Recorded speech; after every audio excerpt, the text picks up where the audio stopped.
call on Mr. Bryan Magee, Keble, Treasurer, to oppose the motion.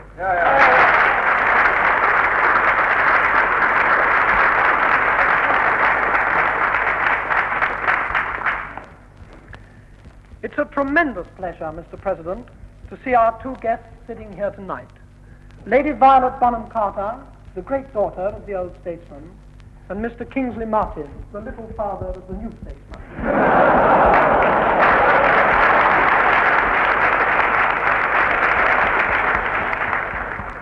As a liberal, Lady Violet can still be described as being in politics, though only just. Though well to the right of the Liberal Party, she is no conservative, but a genuine reformer. For whereas conservatives are content with existing evils, Lady Violet, as a liberal, wants to replace them with new ones.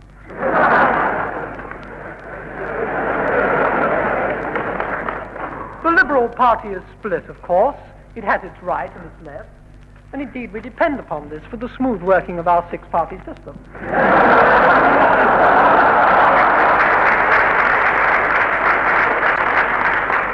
But it brings together much that is good in the other parties into a single program: fair shares of inequality. It is a party with a great future behind it.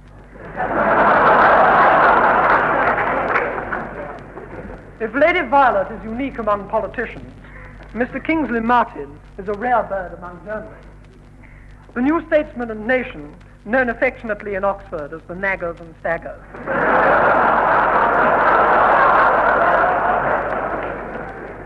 is not so much a political weekly as a whole circulating library with a disappointed smile and high blood pressure. Mr. Martin became its editor in 1931 and has made it the best one-man show in British journalism. I don't know what he's going to say tonight, although I shall be very surprised if he doesn't. The charge of inconsistency, which is frequently brought against political journalists, can never be levelled at Mr. Kingsley Martin. The merest glance at our bound copies of the New Statesman will show that he is still saying exactly the same things now. A fine record, and I congratulate him on it. Mr. Martin's influence as a journalist is great, but Mr. Martin himself would be the last man to overestimate that influence. Only a few weeks ago, he and I were talking about the impossibility of negotiating with the Russians by normal methods, because of this belief the Russians have that they're always 100% right on every issue. And Mr. Martin shook his head at me and said sadly, "I've tried to convince the Russians. I've tried again and again. But it's no good. They won't listen to me."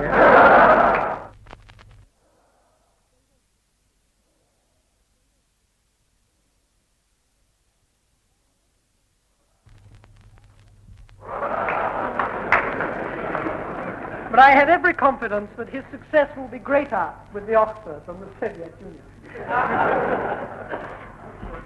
This motion, which he and I are opposing, asks the House to support a coalition in foreign policy. Now, the idea of coalition is always attractive to parties in a weak position and to the politically unreflective. To weak parties, because it puts an end to opposition, and to the politically unreflective, because they can imagine nothing nicer than for the ablest men in politics to get together and work harmoniously for the common good. Now, this attitude ignores the first and simplest fact of all politics, namely that people differ on fundamentals, and that this is the very reason for the existence of parties. Each of the great parties in this country claims to represent the national interest, and its supporters sincerely believe that it does. At the same time, each accuses the other of being a class party, and its supporters sincerely believe this too. What is the national interest?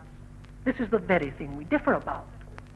Therefore, when anyone who says that the parties must combine to keep Great Britain's interests in the world out of and above party politics are serenely ignoring this cardinal fact that the parties have opposite views as to what it is. They can always agree on details. It is the most important things that they differ most about.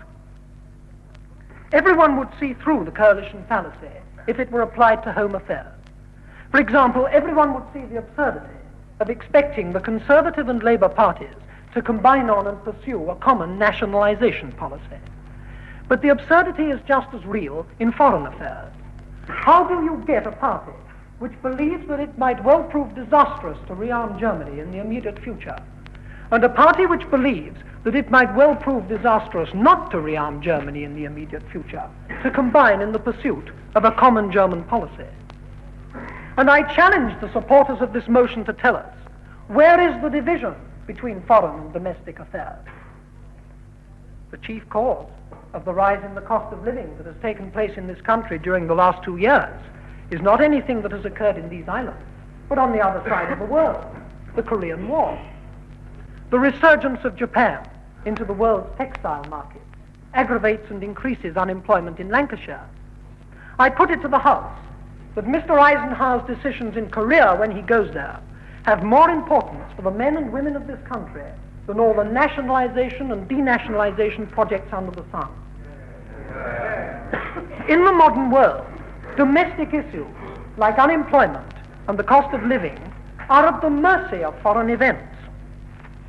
Now, bipartisanship in foreign policy means simply that there is no Her Majesty's opposition in foreign policy.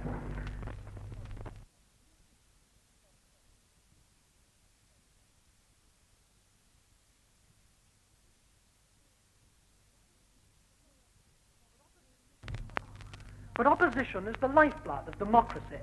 No opposition, no democracy. If we are going to give up our democratic methods with regard to these foreign affairs which dominate our domestic lives, where are we going to have them?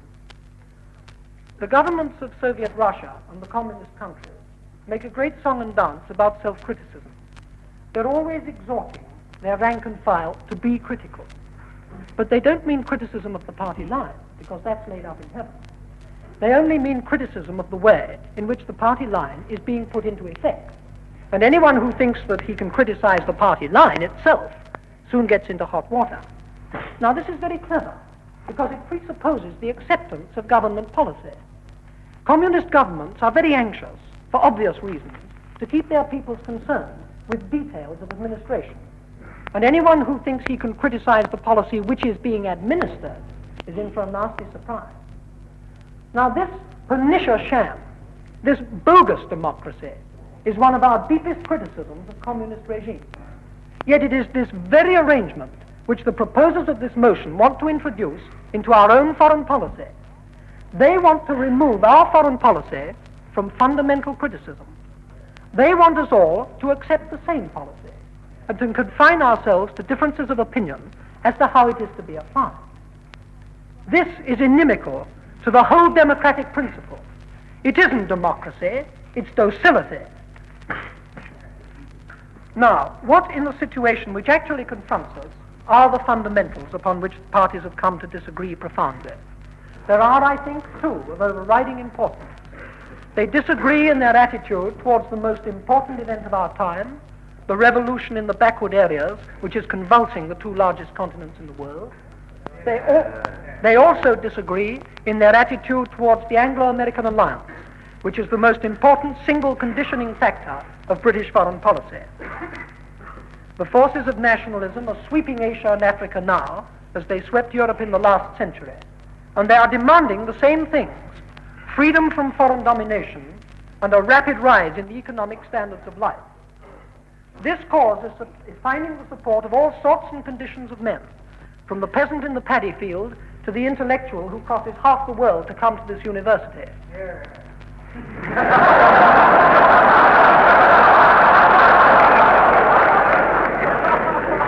I said the intellectual.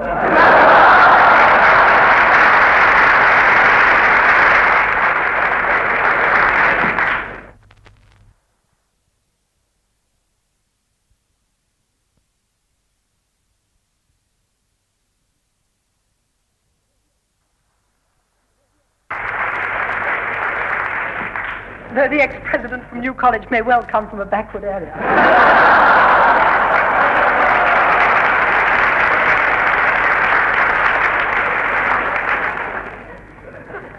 In the face of this, the imperialist powers, such as Great Britain, who cannot ignore what is happening in these territories, can take one of two courses. Either they can guide and assist the social revolution which is taking place, or they can attempt to suppress it. Both of these policies have been pursued during the few years since the war. One as a bipartisan policy, the other only as a result of a struggle between the parties. When we have lost sight of the fact that the problems with which we have to deal are essentially social problems, are essentially political and economic problems, and have looked for a solution to them in military strength and military alliances, we have found ourselves in need of strong and stable and obedient governments to rely on. This policy has led us to support reactionary governments against the unstable elements within their own countries, against the reform movements, the demands for change among their own peoples. We did this in Greece and Persia and Egypt and the Arab states of the Middle East. The French did it in Indochina and threw Ho Chi Minh into the arms of the communists. The Americans made the same ghastly mistake over Chiang Kai-shek. And in South Korea, all the United Nations seem anxious to help Syngman Rhee to save both faces. No.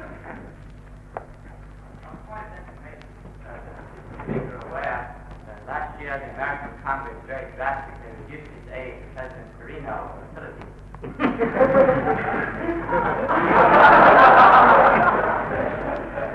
That is what I can only describe as a Euclidean point of information.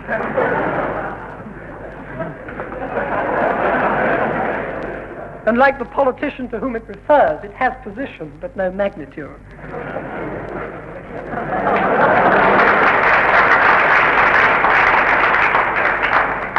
No greater gift could we, the countries of the West, possibly have made to the communists. By these policies, we set ourselves up in the eyes of the Asian and African peoples as enemies of freedom and social reform, thinkers in military terms, supporters of corrupt governments, financing their repression of their own people. Only this summer, after an election of which the Manchester Guardian said in a leading article, if ever an election was framed and conducted in the shadow of police terror, it was this one. Syngman Rhee was re-elected President of South Korea. Whereupon the United Nations Commander-in-Chief, General Mark Clark, sent him a message of fulsome praise and congratulations and described his example as an inspiration to the free world.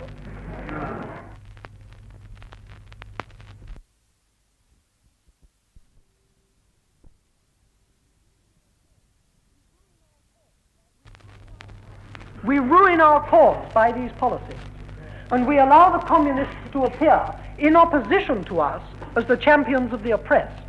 We allow them to cash in on the colonial revolutions and pervert them to their own evil ends.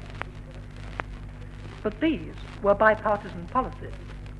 I admit that during most of the time they were being pursued, except for the last year, a Labour government was in power and the Conservatives were in opposition.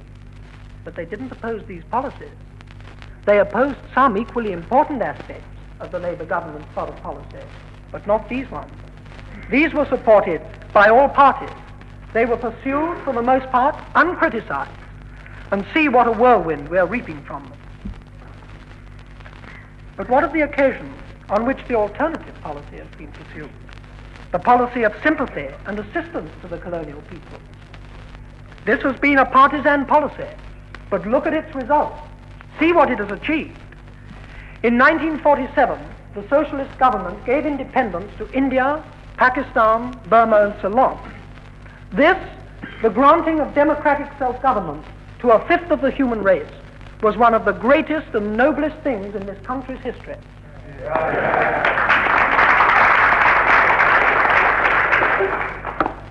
But it was a partisan act. It was done in the face of consistent conservative opposition.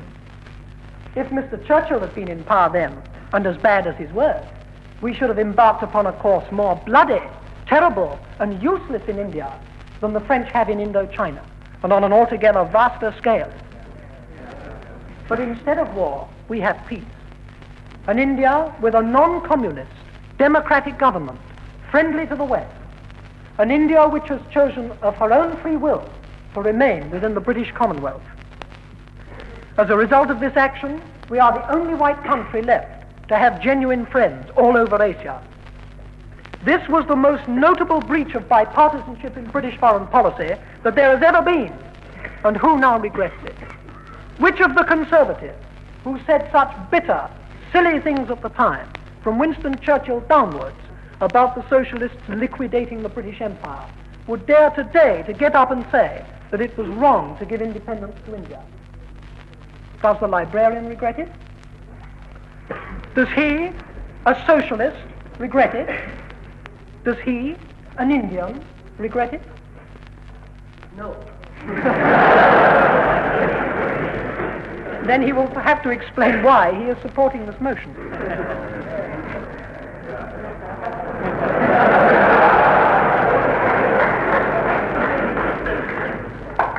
Where we have attempted to suppress the tide of revolutionary social consciousness in the backward areas, we have created not only hatred of ourselves, but war and communism.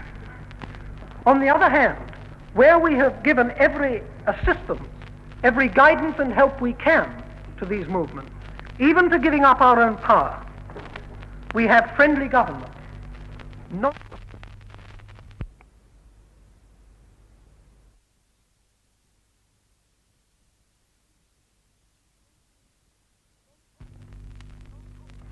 non-communist governments, democratic governments, governments cooperating with the West, friendly towards ourselves.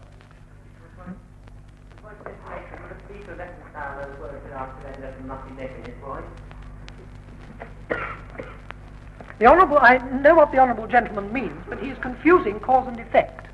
The Conservative and the Labour Party only diverged on their policy towards Persia after the results of the bipartisan policy had come to light in the form of the Persian oil dispute. Until the oil dispute, there was bipartisanship towards Persia. This policy, I deeply believe, is the only means of combating communism. For the battleground between communism and democracy is not England or America, nor Russia, but the uncommitted countries of Asia and Africa. The Middle East is more important than the Middle West. The policy...